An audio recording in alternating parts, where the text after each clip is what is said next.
Market లో invest చేసి మీ డబ్బులు డబుల్ చేసుకోవాలనుకుంటున్నారా? విజయవాడలో జరిగే సుందరరామిరెడ్డి గారి లైవ్ సెమినార్ కి అటెండ్ అవ్వండి. నమస్తే, వెల్కమ్ టు సుమన్ టీవీ. ప్రస్తుతం మనతో పాటు ఉన్నారు స్టాక్ మార్కెట్ అనలిస్ట్ సుందరరామిరెడ్డి గారు. సార్తో మాట్లాడదాం. నమస్తే సార్. నమస్తే అమ్మా. సార్, రీసెంట్ గా 200 రూపీస్ నోట్ రద్దు చేస్తుంది ఆర్బీఐ అని చెప్పేసి సోషల్ మీడియాలో అయితే వైరల్ అవుతుంది. మరి గతంలో చూసుకుంటే 2000 నోట్లు, పెద్ద నోట్లు అన్ని కూడా రద్దు చేయడం జరిగింది. మరి ఇప్పుడు చలామణి అయ్యేది 500 రూపీస్ నోట్ ఒకటి, 200 రూపీస్ నోట్.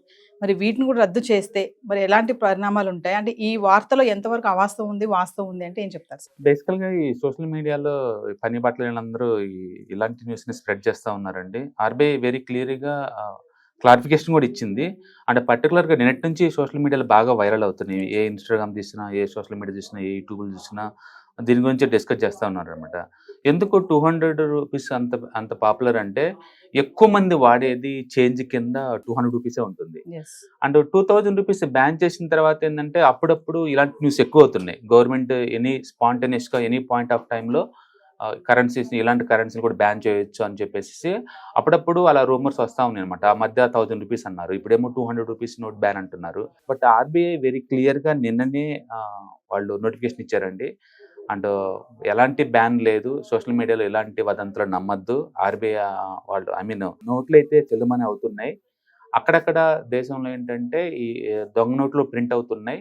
అండ్ పర్టికులర్గా మన తెలంగాణలో కూడా 200 రూపాయల నోట్లు కలర్ జిరాక్స్లు చలామణి అవుతా పట్టుకున్నారన్నమాట పోలీసులు. దాంతో ఎక్కువ ఇవి మీడియాలో ఎక్కువ అవుతుంది అనమాట న్యూస్. అందుకని బ్యాన్ అయితే గవర్నమెంట్ పరంగా ఏం లేదండి. 2000 రూపాయల నోట్లు మీరు చెక్ చేసుకోండి 1-2 సార్లు 200 రూపాయల నోట్లు ఒరిజినల్ కాదు అని, అంతే తప్ప కంప్లీట్ గా బ్యాన్ అంటే ఏం లేదు. అనవసరంగా ఈ సోషల్ మీడియాలో ఏంటంటే ఈ న్యూస్ అన్ని వైరల్ అవటం ద్వారా ఎక్కువ మంది భయపడుతూ ఉన్నారు, చెల్లిద్ద పీచులు లేదా అనేది. గవర్నమెంట్ పరంగా అయితే అలాగేం లేదు. ఇంతకుముందు ఎలా చెల్లుమని అవుతుందో ఇప్పుడు కూడా అలాగనే చెల్లుబాటు అవుతుంది. 2000 రూపీస్ నోట్స్ అంటే దాని మీనింగ్ అంటే గవర్నమెంట్ సొసైటీలో బ్లాక్ మనీ ఎక్కువ అవుతుంది, దాన్ని కంట్రోల్ చేయాలి. అసలు సొసైటీలో ఎంత మనీ చలామణిలో ఉందో తెలుసుకోవాలన్న పర్పస్ మీద తీసుకుందనమాట. అండ్ దాని ద్వారా వచ్చిన సైడ్ ఎఫెక్ట్స్ మీరు చూసారు, ఇండియా మొత్తం మీద ఎంతగా ఇదైందనేది. బట్ 200 రూపాయల నోటుకి అయితే అలాంటిది ఏం లేదండి. సెంట్రల్ గవర్నమెంట్ పరంగానే ఆర్బీఐ పరంగానే ఎలాంటి బ్యాన్ న్యూస్ రాలేదు. మోర్ క్లారిటీ ఇచ్చారు ఆర్బీఐ వాళ్ళు, అలాంటి ఏం లేదండి. ఒకవేళ రద్దు చేస్తే గనక సార్, అలాంటి ఛాన్సెస్ వస్తే గనక ముందు 500 నోట్ చేసాకే 200 నోట్ చేయొచ్చు కదా? అసలు రద్దు చేయాల్సిన అవసరం ఏం లేదండి. ఒకవేళ దొంగ నోట్లు చలామణిలో కొత్తని అలా తెలిసిందనుకోండి, వాళ్ళు ప్రింటింగ్ ఆపేసి పబ్లిక్ ని అలర్ట్ చేస్తారు, ఈ సిరీస్ నుంచి ఈ సిరీస్ వరకు వీటిని ఎవరిని తీసుకోవద్దు అని చెప్పేసి. అంతే తప్ప కంప్లీట్ గా బ్యాన్ అంటే ఉండదు. ఎంత ఫేక్ నోట్లు వచ్చినా సరే కరెన్సీని కంప్లీట్ గా బ్యాన్ చేయడం అంటూ ఉండదు అనమాట. కాబట్టి ఎక్కువ మంది వాడేదే 1000 రూపీస్ బిలో ఉన్న నోట్స్ బాగా వాడుతుంటారు. వాటిని బ్యాన్ చేస్తే చాలా స్ట్రెస్ అవుతారు. అంటే ఇప్పుడు 200 నోట్ మీరు అన్నట్టుగా మధ్య తరగతి వాళ్ళు ఎక్కువగా యూజ్ చేసే నోట్ ఇది. 100-200 చాలా పాపులర్. అంటే ఇలాంటి వాటిని మరి సోషల్ మీడియా ఇలాంటి న్యూస్ వైరల్ అవడం వల్ల సామాన్యులు చాలా మంది భయపడుతున్నారు బయట. ఒకసారి క్లారిటీ సార్ వాళ్ళకి. బ్యాన్ అయితే లేదండి ఆర్బీఐ దగ్గర నుంచి, వాళ్ళ దగ్గర నుంచి క్లియర్ గా ఉన్నారు. మీరు తీసుకునేటప్పుడు 1-2 సార్లు చెక్ చేసుకోండి, దాంట్లో మహాత్ముడి బొమ్మ క్లియర్ గా ఉందా, నంబరింగ్ కరెక్ట్ గా ఉందా లేదా అనేది. అంతే. అది కనుక ట్రాన్స్పరెంట్ గా క్లియర్ గా ఉంది అంటే కనుక అది జెన్యూన్ నోట్ కింద లెక్కే. అంటే గవర్నమెంట్ పరంగా ఎలాంటి బ్యాన్ లేదు.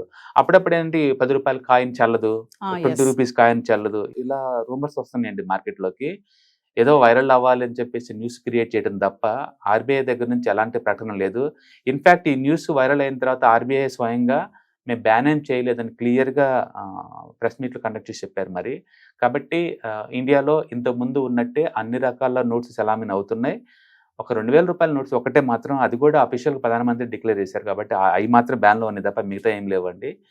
కాబట్టి అలాంటి న్యూస్ మేము ఫేక్ నమ్మద్దు. ఇంకో విషయం సార్, 2000 నోట్ ఏదైతే బ్యాన్ చేశారో అవన్నీ ఇంకా కూడా బయట ఉన్నాయి, కొన్ని అన్ని కూడా హ్యాండ్ ఓవర్ అవ్వలేదని చెప్పేసి ఒక న్యూస్ అయితే వస్తుంది. 98% బ్యాక్ వెళ్ళిపోయిందండి. ఇంకొక 2% వరకే అది వెళ్ళలేదన్నమాట. Just 2% back వెళ్ళిపోలేదు. ఒకవేళ ఎవరి దగ్గరైనా సరే ఇంకా మీ దగ్గర నోట్స్ కనుక్కుంటే మనం ఆర్బీఐలో సరెండర్ చేసేసి దాని వాల్యూ మనం డిజిటల్ ట్రాన్స్ఫర్ చేసుకోవచ్చు. అంటే 98% బ్యాక్ వచ్చిందండి. రిమైనింగ్ మేబీ చినిగిపోయి ఉండొచ్చు, లేకపోతే ఎక్కడైనా పెట్టి మర్చిపోయి ఉండొచ్చు, ఓకే, లేదా కంట్రీ దాటి బయటికి వెళ్ళి ఉండొచ్చు. ఎందుకంటే కొంతమంది ఎన్ఆర్ఐస్ ఉంటారు అనుకోండి, వెళ్ళిపోయినప్పుడు తీసుకెళ్ళిపోతారు, మళ్ళీ తిరిగి ఇండియాకి రాలేదనుకోండి, అలా స్ట్రక్ అయి ఉండొచ్చు. అట్లా మేబీ కొంత స్ట్రక్ ఉండొచ్చు. బట్ వీళ్ళు ఊహించినంత అయితే బ్లాక్ మనీ సిస్టమ్ లో లేదనమాట. ఏదేమైనా సరే 200 నోట్లు రద్దు చేయడం అనేది మాత్రం అవాస్తవం. జస్ట్ రూమర్ తప్ప nothing else. Thank you sir. Hi. మొట్టమొదటిసారిగా మన విజయవాడలో క్లాస్ రూమ్ ట్రైనింగ్ అండి. 1 డే క్లాస్ రూమ్ ఎన్విరాన్మెంట్‌లో ఆఫ్‌లైన్ వెబినార్ జరగబోతుంది. అండ్ ఇంట్రెస్ట్ ఉన్న పార్టిసిపెంట్స్ ఈ కింద స్క్రోల్ అవుతున్న నంబర్‌కి రింగ్ చేసుకొని సీట్ బుక్ చేసుకోండి. దీంట్లో ETFs, index funds and mutual funds మీద completely and hand holding experience మీకు ప్రొవైడ్ చేయబడుతుంది. దీని ద్వారా ఏంటంటే మనం అసెట్స్‌ని స్టాక్ మార్కెట్‌లో ఎలా మేనేజ్ చేసుకోవాలి, ఎలా గ్రో చేసుకోవాలి, ఎలా ప్రొటెక్ట్ చేసుకోవాలో అంటే ప్రాక్టికల్‌గా నేర్చుకుంటారు. అండ్ ఇప్పటి వరకు మనం ఆన్‌లైన్‌లోనే మీరు అటెండ్ అవుతున్నారు. ఇక నుంచి మీరు మన విజయవాడ సిటీలోనే అండ్ లైవ్‌లో క్లాస్ రూమ్ ఎన్విరాన్మెంట్‌లోనే నేర్చుకునే ఛాన్స్ దొరుకుతుంది. కాబట్టి ఇంట్రెస్ట్ ఉన్న పార్టిసిపెంట్స్ కింద స్క్రోల్ అవుతున్న నంబర్‌కి పింగ్ చేసి సీట్ రిజర్వ్ చేసుకోండి. Thank you.